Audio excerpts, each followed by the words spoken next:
Bienvenue à Massalia Vox Media. Merci d'être là aujourd'hui pour nous raconter ton histoire et ton parcours. Est-ce que tu peux te présenter ? Mais bien sûr, je m'appelle Barry Aboubakar. Je viens de la Guinée-Conakry, le plus beau pays du monde. Je suis à Marseille depuis 2018. J'étais au squat Saint-Just où j'ai commencé à voir un peu sur Marseille ce que c'était Marseille. Et au fil du temps, je suis presque devenu Marseillais, en fait, je peux dire. Depuis que je suis à Marseille, j'ai été bénévole dans plusieurs associations, j'ai été traducteur, j'ai fait mon bac, passé mon bac, mon BTS en transport logistique. Et l'idée d'écrire m'est venue à Saint-Just. J'ai continué à écrire. Aujourd'hui, j'ai mon livre qui s'appelle Les Murmures du Destin. Et actuellement, je travaille à Subway, où je suis responsable. Pour l'instant, c'est tout ce que je peux dire. Elle n'est pas trop fun, ma vie, mais bon, c'est le peu que je peux dire, quoi. Tu parlais de la ville de Marseille et de ton rapport à la ville. Est-ce que tu peux nous dire comment a évolué ton rapport à la ville entre le moment où tu es arrivé et aujourd'hui ? Oui, parce que depuis mon arrivée à Marseille, je suis passé d'un adolescent à un homme. Et Marseille a fait partie de mon parcours, à me forger, à me montrer la réalité de ce qui nous est vendu dans le quotidien quand on était au bled. Ça disait, ouais, en France, tout est rose, c'est facile. Et débarquer à Marseille, surtout une ville que je peux dire, comment ça, cosmopolite selon moi, parce qu'il y a plusieurs origines, et voir la brutalité de la rue, voir la brutalité administrative et surtout, en fait, la réalité est différente de ce qui est raconté au quotidien. Je peux dire que Marseille a fait partie de moi. J'ai encaissé, j'ai rencontré des épreuves, même si je n'ai pas été seul à les affronter, mais ça m'a montré une autre vision de la vie, en fait, qu'il faut se battre, que le combat, il finit jamais tant qu'on respire. Et Marseille fait partie de mon histoire maintenant. Tu parlais d'une vision différente de ce qu'on vous raconte au bled, comme tu dis. Et est-ce que c'est pas d'autant plus vrai qu'en arrivant à Marseille ? Marseille, c'est une ville qui est un peu un pays aussi, qui est très éloignée de la France finalement, de par sa richesse culturelle, de par son côté cosmopolite, comme tu dis. Est-ce que tu t'es senti chez toi, quelque part à Marseille en arrivant ? Est-ce que tu as été très effrayé au début ? Comment tu t'es senti en arrivant dans la ville ?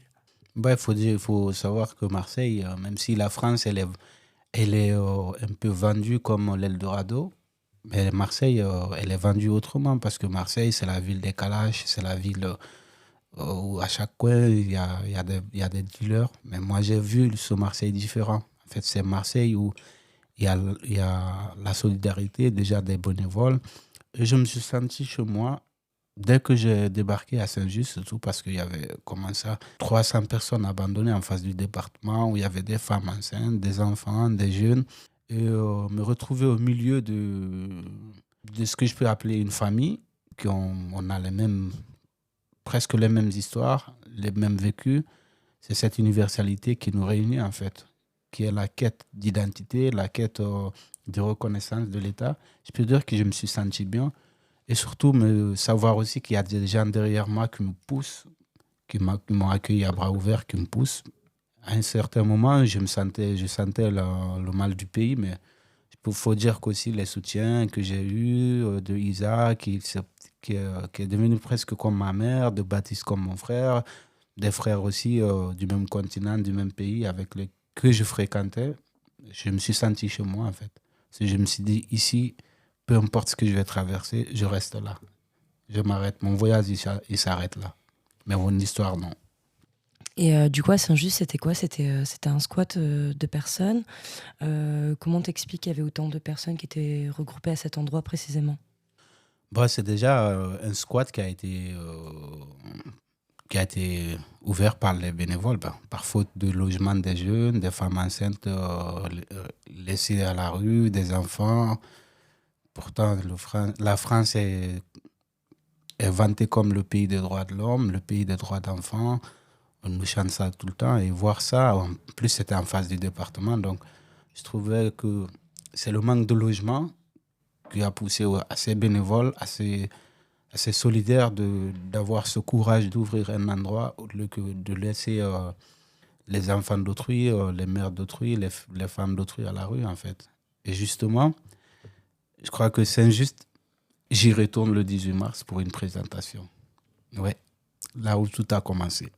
Le 18 à 14h, je suis invité justement par l'ADAP 13, des bénévoles, des éducateurs de l'ADAP 13 qui m'ont dit d'aller présenter mon livre où tout a commencé, pourquoi pas. Le 14 mars, tu connais la symbolique de cette date?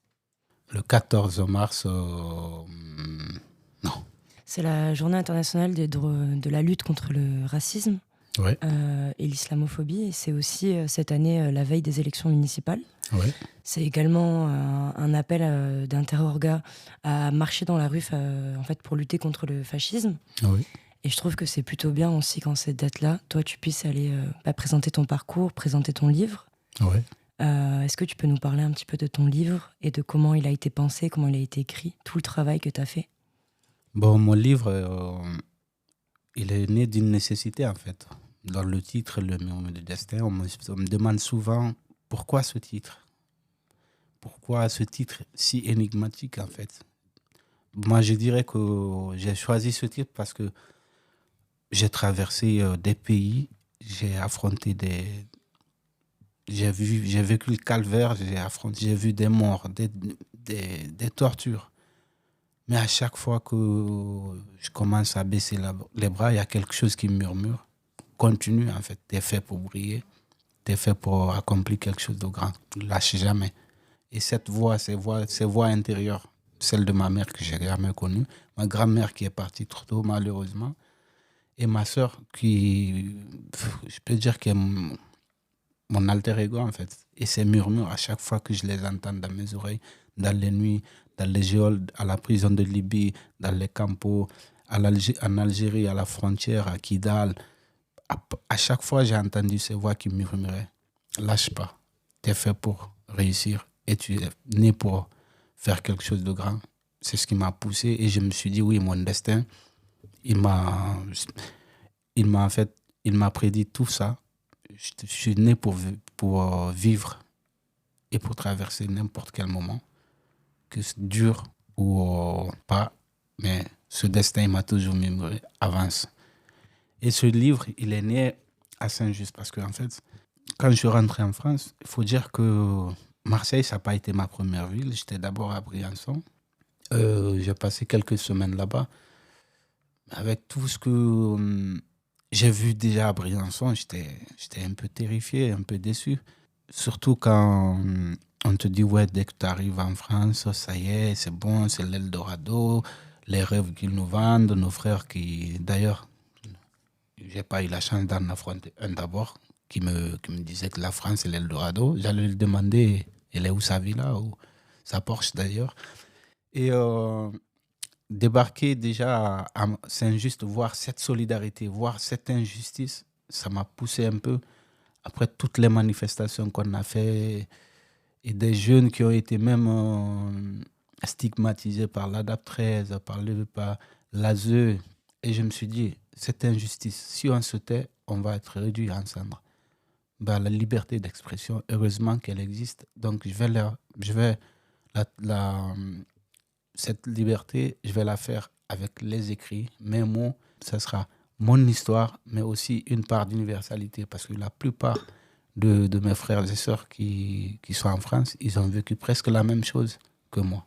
Donc, je vais raconter cette histoire, la mienne et celle de beaucoup de personnes qui vont se reconnaître dedans, en fait. Est-ce que c'est aussi l'occasion pour toi donc de rendre visible ton récit, mais aussi à la fois de ne pas faire croire que la France est un Eldorado, sans non plus priver d'espoir les personnes qui viennent? Est-ce que c'est une manière, ton livre, en fait, de dire que les personnes vont être confrontées à des difficultés, mais qu'elles ne doivent pas baisser les bras, qu'elles ne sont pas seules? Et justement, oui, parce que c'est pourquoi ce livre, il est en 3 parties. D'abord, c'est de montrer aux orphelins, ceux qui grandissent sans leurs parents à leur côté, leur dire que l'espoir, il est permis. que notre vie, il appartient vraiment à nous. On peut en faire ce qu'on veut. En fait, c'est comme on dit, quand quelqu'un te jette des pierres, à toi d'en faire un pont ou un mur. Donc, moi, je les ai montré qu'ils peuvent construire ce pont vers l'avenir. Un orphelin, c'est juste une étiquette. Ça ne réduit pas ta vie en néant, en fait. C'est juste une étiquette qu'on te colle et c'est à toi de la décoller. Et la deuxième partie de mon livre, c'est le chemin, en fait. C'est aussi de montrer aux jeunes la réalité qu'on ne les dit pas sur le chemin parcouru par les pays où ils passent et les défis qui les attendent. Et aussi, même leur dire que même ces défis, si tu es destiné franchement à être grand, rien ne t'empêchera d'arriver au bout. Et aussi pour les montrer à d'autres, parce qu'il y a beaucoup qui subissent ça, ils sont là, oui, il y a les parents au bled. En fait, tu es sorti avec un espoir, avec l'espoir d'une centaine de personnes. Tu es là, tu subis, ils ne savent pas comment tu subis, ils te blâment. Ouais, il est là-bas, il faut rien, alors que toi, tu affrontes la réalité. Ils te mettent la pression. Parfois, moralement, ça te détruit, en fait. Et tu t'isoles, ça finit même par rendre fou d'autres, en fait. D'autres, ils finissent par... J'ai connu des gens qui ont seulement subi la pression de l'extérieur et par rapport à ce qu'ils vivent, ils n'osent pas l'exprimer, l'exposer aux autres parce qu'ils sont l'espoir de toute une famille. Moralement, ça les affecte. Et aussi pour dire aux jeunes, regardez, nous avons tout vécu, nous sommes arrivés là, voilà à quoi nous sommes réduits. Et chers parents, regardez ce que nous sommes et on a juste besoin de compréhension. C'est juste ces messages que j'ai essayé de faire passer, mais aussi politiquement de dire nous, on existe. Notre vie n'est pas réduite à des statistiques, à des stigmatisations et quoi que ce soit en fait. On est là, on existe et on a le droit d'exister. C'était ça. Tu parles du coup de la pression de la famille au pays, mais aussi je crois qu'il y a aussi une pression quand on arrive à Marseille, une pression dans les médias. On parle rarement de tout ce que doit laisser derrière elle une personne qui quitte son pays, qui fait la traversée que tu as dû faire et que tant d'autres ont fait aussi. On parle rarement aussi de qu'est-ce que c'est, qu'est-ce qu'on endure, par quoi on passe. Et toi, c'est aussi l'occasion de montrer ça, visibiliser ça, dire qu'en fait, t'as pris des risques pour venir, t'es venu avec un espoir. Je pense que le retour à la réalité, il est dur en arrivant ici, parce que comme tu dis, en fait, on vous présente comme des stats, comme des chiffres, et souvent, il y a très peu de droits pour les personnes étrangères qui arrivent. Ouais. C'est très dur. Est-ce que toi, tu peux parler de ça aujourd'hui, de cette galère administrative que tu évoquais tout à l'heure? Ouais, parce que cette galère, nous qui sommes arrivés en même temps, on croyait qu'au fil de nos combats menés, ça allait changer. Mais malheureusement, on voit que ça fait que s'empirer. Ils mettent des lois, des arrêtés contre nous. Nous, on n'est pas là pour prendre quelque chose. On est là pour réclamer notre dû, en fait. Pour leur dire, ouais, parce qu'on aurait dû à des chiffres. Parfois, il suffit d'un juste... là, je prends un exemple. Je sais pas, je peux pas parler au nom de tous les jeunes, mais ce que moi j'ai vécu et ce que beaucoup de jeunes ont vécu, que je connais, en fait, selon l'ASE, en fait, un jeune mineur étranger, c'est un jeune soumis, c'est un jeune qui demande pas trop, c'est un jeune qui se plie à la règle, en fait, qui rentre dans leurs caractéristiques, en fait. Tu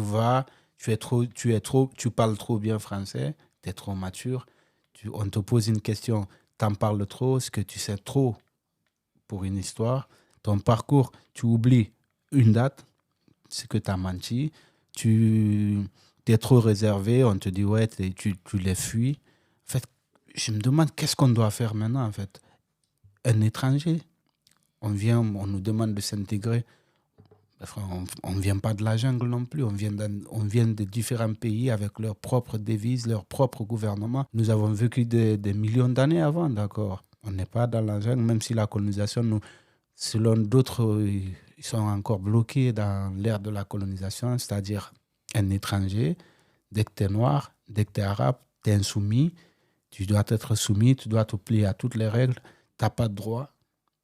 et tu fermes ta gueule si tu veux vraiment rentrer dans leurs critères. Et c'est ça qui est plus mal chez nous, ici pour nous en fait. Et c'est ce que moi je veux faire savoir, qu'on a des vécus, nous aussi, on a des histoires.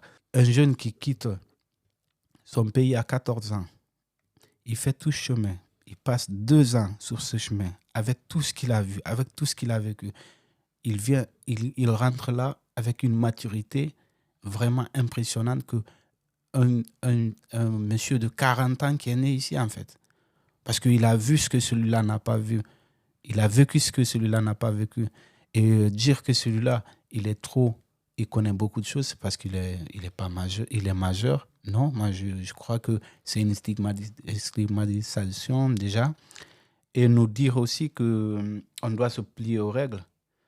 En fait, leurs règles, c'est pas des règles faites pour nous arranger, en fait. C'est pour nous détruire, c'est pour nous réduire en néant, nous faire taire et rester derrière eux. Et moi, je suis pas né pour ça, en fait. Je suis né pour m'exprimer et je vais m'exprimer. Et à travers ces récits, je vais raconter, parler au nom de ceux qui se taisent et leur faire savoir que nous aussi, on a un vécu. Malgré ça, on a des blessures à l'intérieur. On sourit, mais au fond de nous, on a tous un vécu. On veut juste être reconnu en tant qu'être humain, en tant qu'étranger qui a des droits. On ne demande rien de plus, en fait. Et toi, du coup, qu'est-ce que tu as mis en place qu'est-ce que tu as fait, et sûrement collectivement, avec les autres jeunes de Saint-Just pour que vous soyez entendus? Avec les jeunes de Saint-Just, comme je l'ai dit, on n'a jamais cessé de se battre. On a fait des manifestations déjà. Comme je le dis, ce concept de nous faire taire, on a fait des manifestations devant l'ADAP 13, on a campé devant le département, l'hôtel du département à Saint-Just, on a fait des manifs devant le CASNA pour leur dire, nous aussi on a le droit d'étudier, on a le droit d'être inscrit à l'école. Et ça a eu des répercussions parce que j'en suis l'une des victimes. Et j'étais l'un des porte-parole je peux dire le principal. J'étais dans les micros, je faisais les interventions. On était toujours devant, en fait, en avant. Et ça a payé. C'est quelque chose que j'ai payé plus tard parce que quand je suis parti devant l'ADAP, devant les éducateurs, c'est là j'ai su que, ouais, en fait, je ne rentrais pas dans les chiffres qu'ils veulent parce qu'ils m'ont réduit à néant en me disant, en face d'eux, j'ai vu cette intention de dire, ouais, ici, c'est pas la rue, ici, c'est pas le micro, t'es à la DAP. C'est nous qui te reconnaîtrons, jeune ou pas, on décide. Et je crois qu'ils ont fait ça avec beaucoup de jeunes. Tu parles trop, on te réduit à néant, on te fait dormir à la rue, vas-y, réclame tes droits à la rue, c'est nous qui décidons. Mais donc maintenant, ce qui était un problème, c'est qu'il n'y avait pas d'autogestion avec les jeunes. Mais maintenant, ils commencent à vraiment comprendre que si on veut parler en notre nom, il faut qu'on se mette au premier rang. Parce que c'est nos droits qu'on réclame. Il n'y a pas d'autres qui vont faire ce combat à notre place. Donc, il y a eu des assos, des collectifs comme Ben Kadji, Sirakadjan, qui ont été mis en place par les jeunes, gérés par les jeunes. Et je trouve que c'est bien parce qu'au début, c'est ce qui n'existait pas. C'est bien parfois d'être aidé, mais il faut être devant, en fait. Comme on dit, aide-moi à pêcher, alors de me donner un poisson par jour. Je saurais comment remplir mon filet. Donc, je crois que c'est bien. C'est quelque chose qui n'existait pas, qui commence à mettre en place. Je crois que là, ils vont nous voir tout le temps, devant la préfecture, partout où ils veulent. Tant que nos droits, ils n'existent pas, on ne va pas se taire. Est-ce que cette mobilisation-là des jeunes a permis certaines avancées? Tu parlais du collectif Binkadi, ils avaient réussi à ouvrir certains logements pour les jeunes qui étaient au kiosque des réformés. Est-ce que se mobiliser dans la rue, se faire entendre, avoir le soutien de certains collectifs, créer des collectifs, est-ce que ça vous permet d'avoir certains droits? Est-ce que vous avancez? Est-ce que tu as l'impression au contraire que vous avancez pas du tout? Vous savez, il y a des combats qui se mènent, qui se gagnent en un jour, et il y a d'autres qui se gagnent à long terme. Et je crois déjà Je prends un exemple, le combat contre le racisme. Il existe, il a toujours existé depuis la décolonisation, qui est un peu hypocrite, mais et ce combat contre l'injustice, contre la galère administrative, je crois que c'est un combat qu'il faut mener parce que là, je me souviens, j'ai rencontré Aïssata Sidibé, qui est membre de CSP 13, qui ont commencé à mener des combats il y a longtemps. Elle m'a dit une chose, écoute, ce combat que vous menez, vous le mènerez. Il y a d'autres qui viendront le mener. Mais si vous la génération suivante, elle la laisse là où vous l'avez laissé, en fait, ça sera toujours la même chose. C'est un combat qui se gagne à long terme. Et on ne va pas se laisser faire. Parce qu'il y a des combats, parfois, même pour l'exemple de Benkadi, où ils ont donné quelques logements à des jeunes. Et ceux qui suivront, qu'est-ce qu'ils ils vont pas avoir des logements, on va les laisser, ça va continuer en boucle en fait. Tant qu'on se bouge pas, ils vont pas le faire. Donc il faut se bouger en fait. Il faut réclamer notre dû tant qu'ils ne nous donnent pas. Donc c'est ce qu'on va faire. C'est ce que je dis à tous les jeunes. Il faut se battre. C'est pas commencer par nous, malheureusement, et ça va pas finir. Toi qui aimes l'écriture, est-ce que avec ces jeunes aussi, tu leur apprends à se servir de l'écriture comme un outil de résistance, comme un outil pour se faire entendre? Bien sûr, avec ça, parce que j'avais vu avec beaucoup de jeunes, on les donnait des cours de français, j'avais vu qu'ils voulaient s'exprimer, mais il y a une certaine réserve avec nous. Parfois, on a du mal à raconter notre histoire.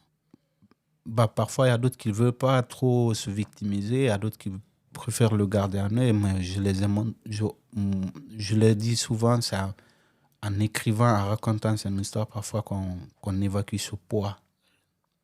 Et là, on a un collectif d'écriture qui s'appelle Vivre, Écrire, Vivre, où il y a eu beaucoup de jeunes, je peux dire une dizaine de jeunes maintenant qui écrivent. Et le projet pour sortir un livre en commun, ils font des spectacles, même le 29 mars, là, c'est au Gyptis.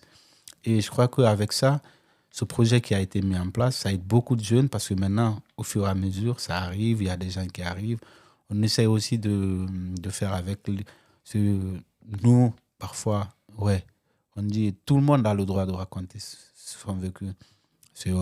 Il était trop masculinisé, ce groupe, donc on essaie d'intégrer les femmes aussi parce que chacun a le droit de s'exprimer, chacun a son vécu, mais les femmes, parfois, elles s'expriment, elles préfèrent plus profondément garder leur histoire parce qu'elle est plus terrifiante que la nôtre. Donc on essaie de leur dire, exprimer, parler, témoigner pour que d'autres arrêtent de vous regarder avec préjugés, qu'ils sachent ce que vous avez vécu en les regardant fièrement dans les yeux, disant non, je ne me victimise pas, mais je montre à quel point je suis humain, à quel point j'ai mes droits et personne ne peut me les refuser en fait. C'est important de réussir à introduire des discours féminins, surtout sur les questions de migration, parce que ce sont les voix qu'on entend le moins. Il y a moins de femmes en fait qui font le trajet pour venir par exemple à Marseille, et surtout quand elles viennent, elles sont très peu entendues, soit par pudeur, soit par inquiétude. Et justement, la question du féminin, c'est quelque chose qui revient souvent dans ton livre, puisqu'il y a de fortes figures féminines. Tu parlais beaucoup de ta grand-mère, tu parlais tout à l'heure de la voix de ta mère que tu n'as pas connue, de ta sœur comme ton alter ego. Est-ce que tu peux nous parler des figures féminines de ta vie? Il y en a tellement. Les figures féminines de ma vie, je peux dire, il y a déjà ma grand-mère qui pour moi, que j'ai appelé toujours maman, qui veut dire néné. Il y a une partie de mon livre que je dis néné, ça veut dire maman en pulaar. C'est la langue peul. Donc, ma mère que j'ai jamais connue, qui m'a donné la vie, que sans elle, je ne serais pas là aujourd'hui. Ma sœur, il y a aussi une tante qui m'a beaucoup marqué. Ma tante Tierno Kadé, c'est une cousine à mon père.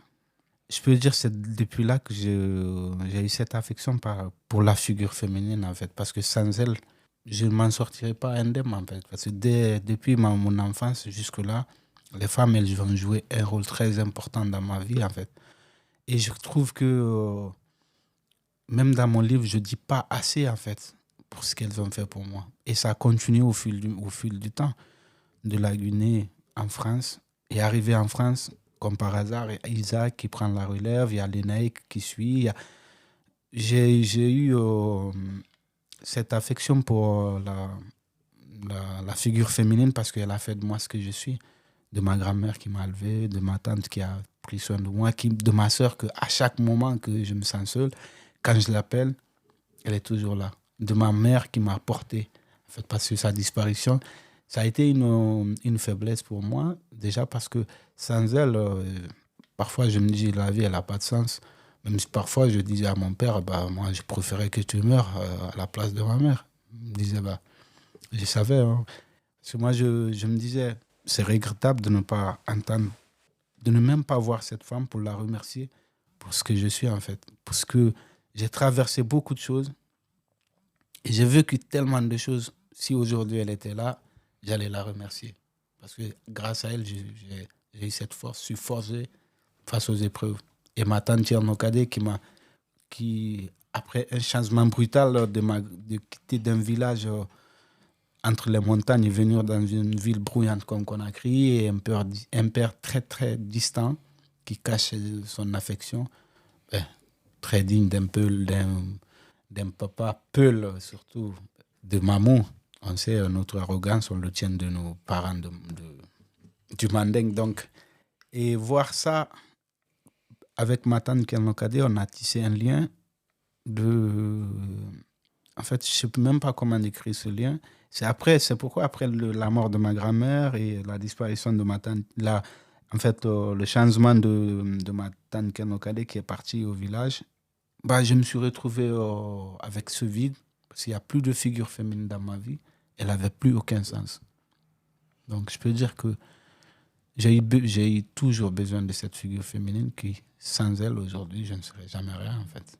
Quel passage tu leur as dédié à elle dans ton livre et est-ce qu'il y en a certains dont tu te souviens là de tête, des moments qui t'ont paru nécessaires d'apparaître dans le livre? Tu disais tout à l'heure que tu n'as même pas assez écrit selon toi sur elle dans ton ouvrage, mais quels sont les moments les plus touchants, les plus intimes et honnêtes que tu as écrits sur ces figures féminines? Bah, en fait, elles sont toutes plus honnêtes, mais je peux dire, désolé pour les autres figures féminines si je mets ma grand-mère en avance. Hein. Mais c'est parce que, en fait, le passage où je dis, où elle a pris cette promesse, il vivra tant que je respire. Et ça, je trouve que c'est elle qui a donné sens à ma vie. Parce que après que ma famille maternelle m'ait renvoyé dans la famille paternelle, parce qu'il faut savoir que dans la culture africaine, l'enfant, il appartient plus au père qu'à la mère. Et j'ai été déposé chez mon oncle. Et dès ce jour, ce serment, dès il vivra tant que je respire. Et je crois que c'est depuis là que ma vie a eu un sens. Il y a la plus triste de mes anecdotes, c'est quand elle est venue à Conakry, la dernière fois que je la vois. Dans la maison, quand elle était malade, quand je lui ai dit, tu es malade, est-ce que tu vas bien? Elle me dit non, écoute, une lionne se blesse, mais elle reste jamais à genoux, en fait. Elle essaie tellement de me rassurer, mais moi, j'étais encore jeune, mais je voyais à quel point elle était à mal au point, en fait. Donc, c'est aussi quelque chose, en fait, elle m'a beaucoup porté. Il y a des passages sur elle que je crois que j'ai pas assez écrit sur elle parce qu'elle a fait tellement de sacrifices, tellement pour moi que faut dire que j'avais des oncles dans la famille, des tantes en ce moment, mais en fait j'étais le centre, j'étais le prince en fait. Il suffit juste de me jeter un mauvais regard et tu vois ma grand-mère avec son pilon en fait. C'est quelque chose, se sentir protégé par une vieille de 80 ans, de 75 ans, je ne peux plus deviner son âge à ce moment. C'est déjà quelque chose de bien. Je me dis, ben, c'est ma mère, en fait. Je l'ai toujours appelée maman et je l'appellerai toujours maman. Pourquoi, avec elle, jamais je vais m'arrêter. J'espère que mon premier enfant, elle sera une fille. Elle portera son nom. Et justement, toute ton expérience en tant qu'enfant, adolescent et là, un homme, tu parles d'avoir un enfant, justement une fille. qu'est-ce que tu aimerais transmettre à ta fille? Justement, avec toute l'expérience que tu as eue, toutes les figures féminines qui t'ont inspiré, qu'est-ce que tu voudrais lui transmettre à elle, outre le prénom de ta grand-mère? J'aimerais d'abord lui transmettre ce que m'a transmis ma grand-mère, la force que ma mère avait, sa résilience que j'ai déjà héritée, et surtout lui dire, tu es une femme, lève la tête, bats-toi et fais-toi ta place au monde, parce qu'avec ce monde plein de machos, si tu te bats pas, tu n'auras pas ta place. Il faut la réclamer, c'est tendu. La femme, c'est la vie, c'est la source en fait. Aujourd'hui, on nous place au-dessus des femmes, mais je crois que aujourd'hui, on peut taper la poitrine devant les femmes, mais sans une femme, on n'existerait pas, nous les hommes. Donc, je sais que j'ai besoin de transmettre à ma fille cette force devant n'importe quelle épreuve, cette résilience, cette fierté d'être ce qu'on est, parce qu'il est plus facile d'être ce qu'on est que d'imiter ce qu'on n'est pas, de rester tel qu'elle est, de ne jamais douter d'elle, peu importe les obstacles et les épreuves, d'être fier d'appartenir à une famille, d'être la fille de Barry Aboubakar, et je serais fier qu'elle soit ma fille. Je crois que la première, si elle porte le nom de ma grand-mère, les autres, ils craignent. Ils craignent beaucoup parce que ça sera l'amour de ma vie, en fait. Ça sera ma moitié, même sa mère, elle doit s'inquiéter. Justement, tu parlais de fierté et de courage. Est-ce que dans la rédaction de ton livre, il y a eu des passages plus durs que d'autres à écrire, où tu as hésité, où tu t'es dit, est-ce que ça, j'ai envie de le transmettre? Est-ce que ça, j'ai envie d'en parler? Voilà, quel a été le processus d'écriture pour toi? Il y en a eu tellement. Le premier, c'est sur mon père. Même si je voulais qu'il le montrer, lui donner ce statut d'un père parfait, j'étais partagé entre le sentiment de dire ouais, mais tu es en train de flinguer sur ton père là. Mais il y a une autre part de moi qui me dit raconte, dis-lui, peut-être qu'il saura plus tard, même si ses autres enfants le lisent, il saurait quel père il a été, quel père il doit être plus tard. Et aussi, ma partie la plus dure à écrire, c'était la partie de la Libye. Parce que c'est là, surtout quand tu te retrouves dans une maison, dans une chambre où vous êtes une vingtaine, vous êtes à moitié nu, chaque matin vous êtes réveillé avec de l'eau, vous êtes nourri aux pâtes avec 1 kilo de sel. Le soir, tu es avec quelqu'un, le lendemain, tu ne le trouves plus. Et on te dit froidement, ouais, il est mort la nuit. C'est effrayant. J'avais jamais eu de mort. C'était ma première fois de voir un mort. Et je crois que ça m'a beaucoup, c'est cette partie, de revivre ça m'a un peu secoué, mais je me suis dit, c'était nécessaire de l'écrire. Parce que j'étais pas le seul à vivre ces genres de choses, donc il faut le dire. Justement, par rapport à la Libye, il y a très peu de personnes en France, il y a très peu de Français en fait qui sont conscients des horreurs et des atrocités qui se passent en Libye. Et pendant que tu as rédigé ce passage-là, est-ce que parfois ça t'est arrivé d'en discuter avec d'autres jeunes qui ont fait le même parcours que toi, d'avoir aussi leur récit? Est-ce que tu as partagé pendant tes moments d'écriture ça avec d'autres personnes, ou est-ce que tu as gardé ton ouvrage et ensuite tu l'as fait lire? Cet ouvrage, je me suis dit, en fait, il fallait que je généralise. C'est pourquoi j'ai tenu tant à commencer mon livre par cet hommage aux soldats, en fait. Il fallait se rendre cet hommage. Il fallait que dès le début, que mes frères comme moi qui ont traversé la même chose, que je suis avec eux, que je pense comme eux, que j'ai vécu comme eux, j'ai vécu la même chose qu'eux. Et j'ai tenu d'abord à rendre cet hommage parce que je n'avais pas besoin de leur avis, en fait. Déjà, je suis ce qu'ils sont. J'ai vécu ce qu'ils ont vécu. Parce que si je demandais l'avis de telle personne, il me disait son vécu. L'autre, il a vécu presque la même chose, mais c'était pas. Je me dis, il faut généraliser. Tout le monde va se voir forcément dedans. Donc, c'est après l'écriture que j'ai fait lire à d'autres personnes. Il y a même des jeunes qui m'ont dit, mais frère, là, ce que tu dis là, c'est tellement lourd. C'est ce que j'ai presque vécu, moi qui suis passé par le Maroc, parce que Je ne voulais pas me faire jeter des pierres par ceux qui sont passés au Maroc, ceux qui sont passés en Tunisie. C'est pourquoi j'ai généralisé, en fait.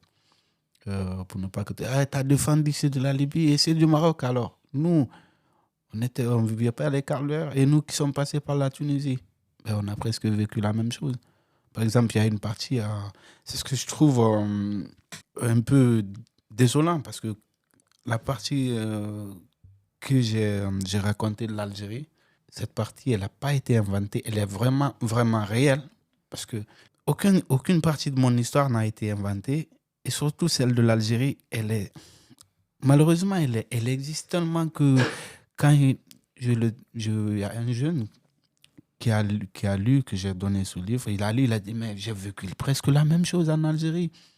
En Algérie, tu arrives, c'est désolant pour nous les Africains qu'on se jette les pierres dessus alors que d'autres essaient de nous enterrer en fait avec ces pierres. En Algérie où tu es rapatrié, tu es chassé, t'es pourchassé comme un chien et tu n'es pas en sécurité avec les jeunes. Même si je ne crache pas sur tout le monde, il y a des gens qui essaient de nous aider. C'est dommage de vivre ça en Algérie. Et ce choc, on ne croyait pas de vivre ça dans un pays africain, en fait. Même si ce pays africain, il ne se voit pas africain, désolé. Il y a quelqu'un qui m'a dit un jour que quand il est arrivé en Afrique du Nord, il pensait qu'il trouverait des frères. Ouais. Parce ils étaient musulmans comme lui. Il pensait que ce serait leurs frères. Mais en fait, on sait très bien que l'Afrique du Nord ne veut pas se reconnaître comme des pays d'Afrique. Et aussi que la couleur joue un rôle très important. Même si dans ça, il y a des personnes, comme tu dis, qui essaient d'aider, qui essaient de leur mieux. Mais c'est souvent des minorités. Justement, oui. Et c'est dommage parce que tu arrives dans un pays où en fait, dans ta tête, tu es chez toi. Et qu'on te montre, on te prouve par A plus B que tu n'es pas de toi. On t'appelle africain. Je croyais que j'étais dans le continent africain, pas sur planète Mars. Et on t'appelle Abd. Tout le monde sait que ça veut dire esclave. On t'appelle Kahal, qui est autrefois, qui veut dire nègre. Et on te fait travailler sans te payer. Moi, qu'on m'appelle nègre, ça ne me dérange pas. Qu'on m'appelle Kahal, oui, je suis esclave, mais de mes propres ambitions, esclave de mon destin.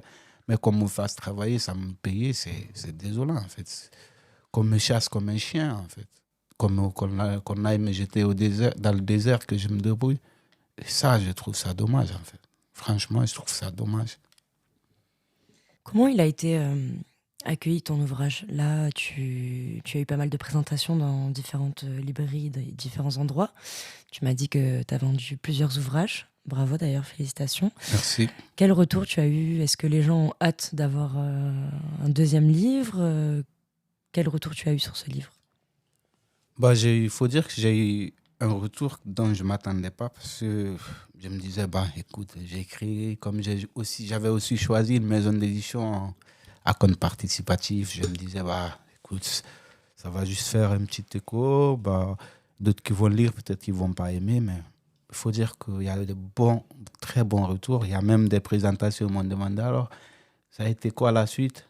Mais non, je ne vais pas vendre mon tome 2 dans une présentation quand même, parce que le tome 2, il arrive, il est en cours. Et à la suite, parce que je me suis arrêté à un moment de suspense, ça fait vendre à ce qui paraît. Donc, oui, j'ai eu des très bons retours. J'ai eu des propositions d'aller faire cette présentation. Ils m'ont dit, écoute, des assos où il y a des bénévoles qui œuvrent pour aider nous, les étrangers. Ils me disent, on aimerait bien que tu ailles présenter ça devant tes frères, devant nous, les bénévoles, qu'on sache l'importance qu'on apporte à ces jeunes, qu'on sache, qu'on montre à jeunes à tel point ils peuvent être fiers d'eux, de ce qu'ils ont accompli, de voir quelqu'un raconter leur histoire et leur vécu, qu'ils se sentent dedans. Et j'ai même des gens qui me disent, mais c'est tellement bien écrit, tout est détaillé. On peut en faire tout un film, en fait. Il y a même d'autres qui me disent, merci pour ce livre, parce que là, tu racontes quelque chose que beaucoup de jeunes nous racontent, nous, en privé, qu'ils n'osent pas raconter. Donc, merci de porter leur voix. Et moi, j'ai un sentiment de fierté et d'accomplissement, même si je veux rester humble. Après, ils vont dire, ouais, il commence à se prendre pour une star. Tu peux être fier. Tu peux être fier d'avoir porté la parole et d'avoir eu le courage que d'autres n'ont pas. Et je suis sûre que ta démarche va donner beaucoup de courage pour délier les langues, pour donner envie aux autres de prendre la parole. Et puis même si, en fait, s'ils n'y arrivent pas, au moins ils savent en fait qu'il existe un ouvrage, un livre où ils retrouvent aussi leur parcours. Combien d'ouvrages t'as vendu pour le moment? Bon, pour le moment, je suis à 213, je crois. Parce que je n'ai pas regardé depuis la semaine dernière. Je n'ai pas regardé l'actualisation. De ce qui est vendu en ligne par ma maison d'édition, mis à part ce que moi j'ai vendu, je ne vais pas vous le dire. Bon, écoutez, je peux dire que je suis dans les 250, 275 pour le moment. Et j'espère que ça va continuer. Parce que tant que je ne vends pas 500 ou 1000, vous attendez pas un tome 2. Hein. Il faut que le tome 1 soit rentable d'abord. Est-ce que tu as envie de participer, Omar, à la conversation? Ça te dérange pas? Ben non, non. Déjà, ça rajoute une graine de sel. Là. Est-ce que tu peux te présenter?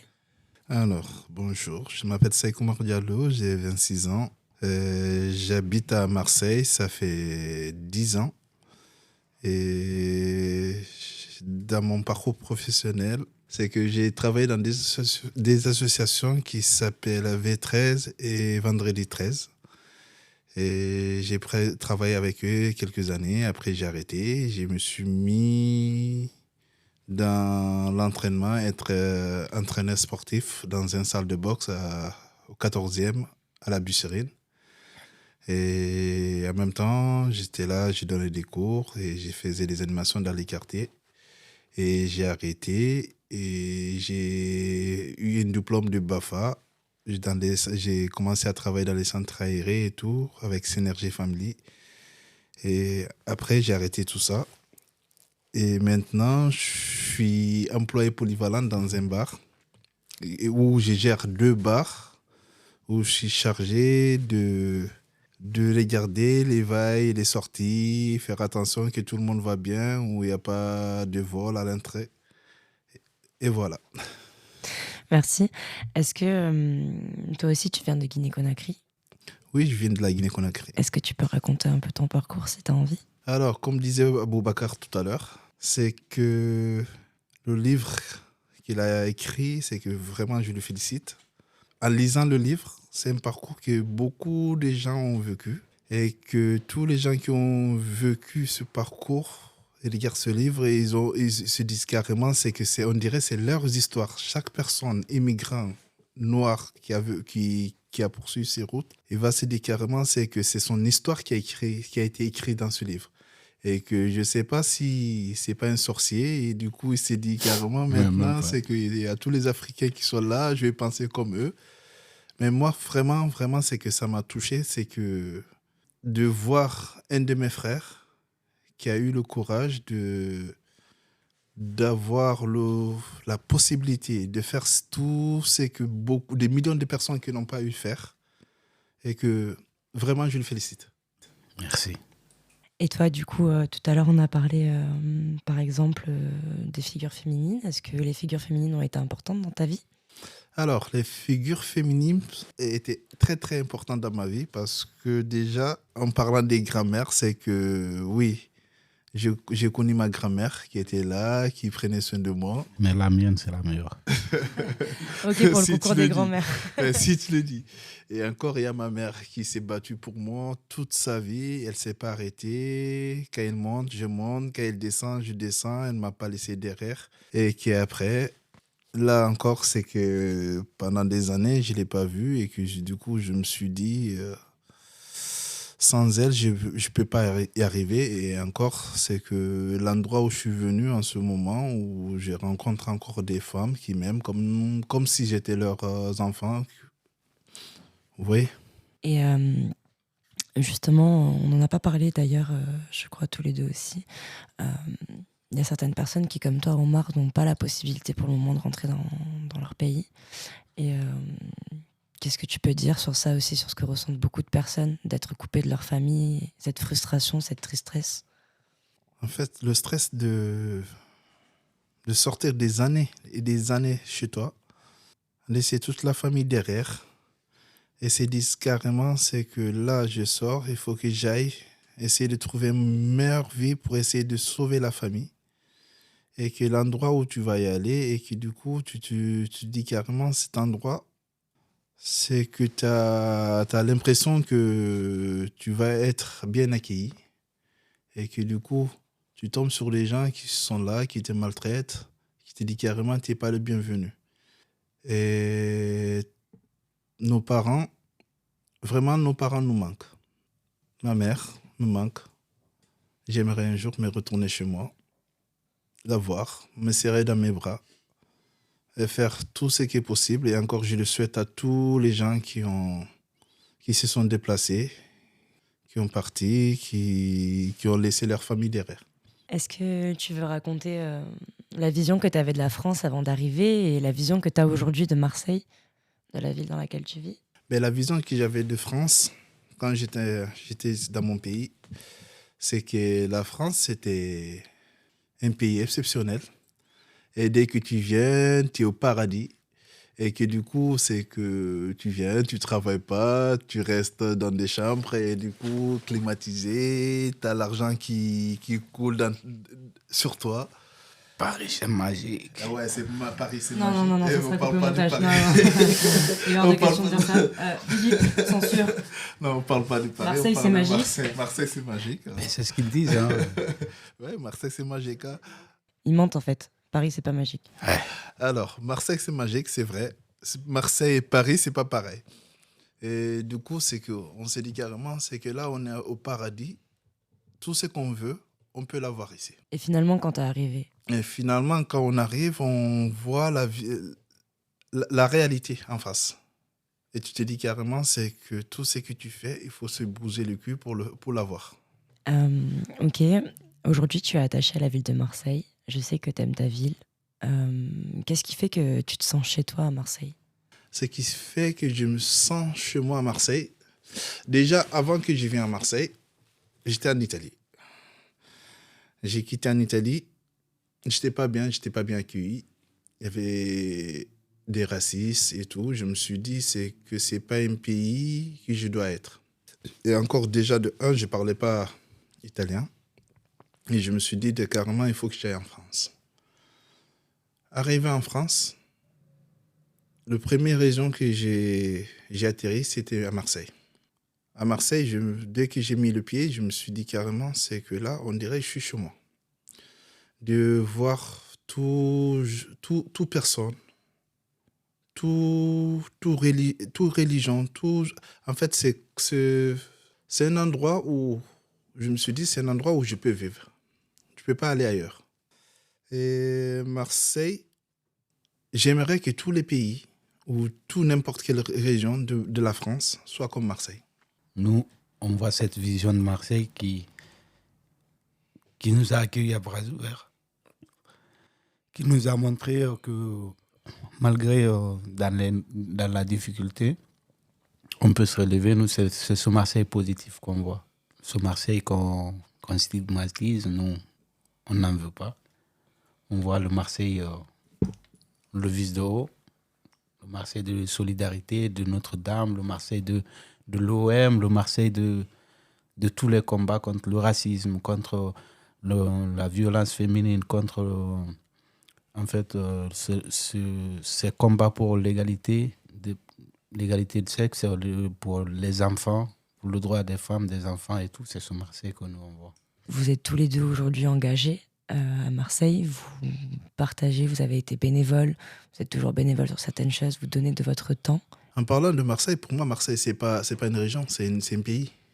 Oui, vous devez nous rendre Marseille. Hein. Independenza, va falloir que tu mettes Independenza d'Ayam.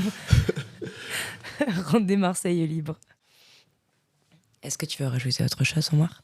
Alors, de ce qu'Aboubacar a parlé tout à l'heure, de le parcours dans tous les pays maghrébins, c'est que c'est de sorte que ta famille t'élève dans un truc, je te dis carrément, c'est que il faut essayer d'appliquer ça et te montre toute ta vie et toute une génération et te disent ce que ces personnes, c'est tes frères, c'est tes membres de ta famille. Là où tu iras, ils vont t'accueillir à bras ouverts.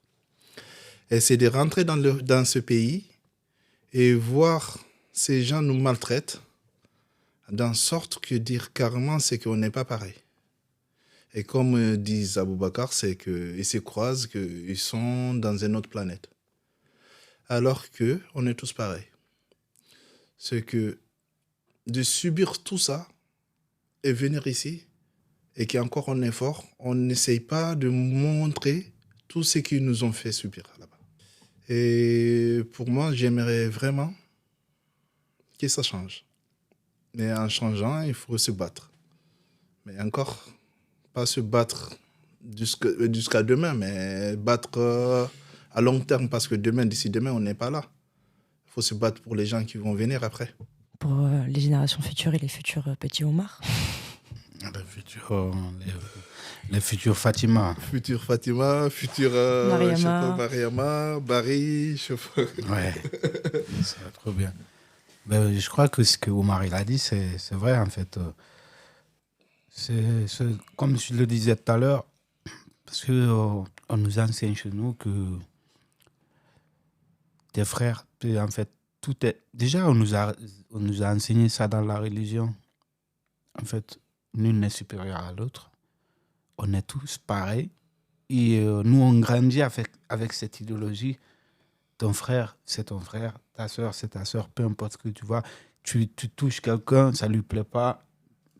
Il te parle, dis-lui pardon. Il n'y a pas de différence. Quoi. On reçoit cette éducation qui, nous, on grandit avec ça. Et parfois, on sent que là, il y a des endroits où on va, notre éducation, elle est prise comme une faiblesse.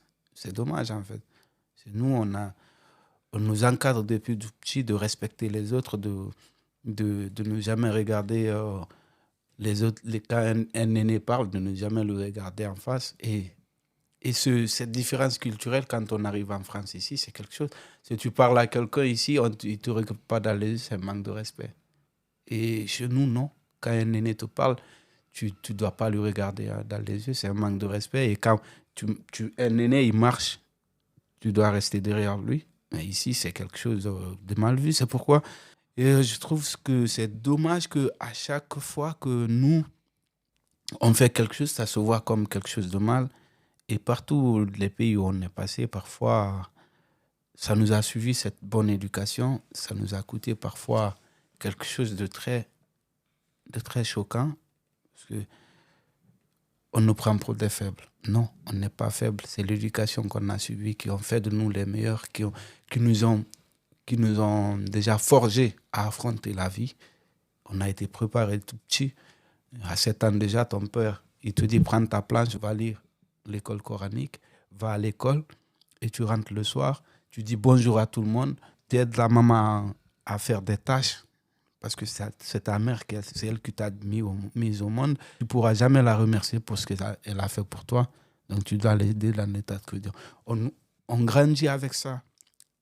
Apporter de l'aide aux autres et être poli devant tout le monde. Et on croit que tout le monde est comme ça, accueillant, bras ouverts. Et voir ce qu'on nous a enseigné et vivre la réalité, c'est un choc émotionnel. C'est déjà un choc culturel aussi, je crois. Tu parles de choc culturel, et là, c'est une question que j'adresse à vous deux. Est-ce que, et encore une fois, je vais parler de Marseille parce que c'est notre ville et c'est là où on est. Est-ce qu'à Marseille, vous avez retrouvé un peu ces codes-là, cette solidarité, cette générosité de la part des gens ? À Marseille, les gens, ils ont différentes cultures, différentes religions, mais on est globalement très méditerranéen. Et est-ce que ce respect-là, cette solidarité, vous l'avez retrouvé dans cette ville ? Une part, oui.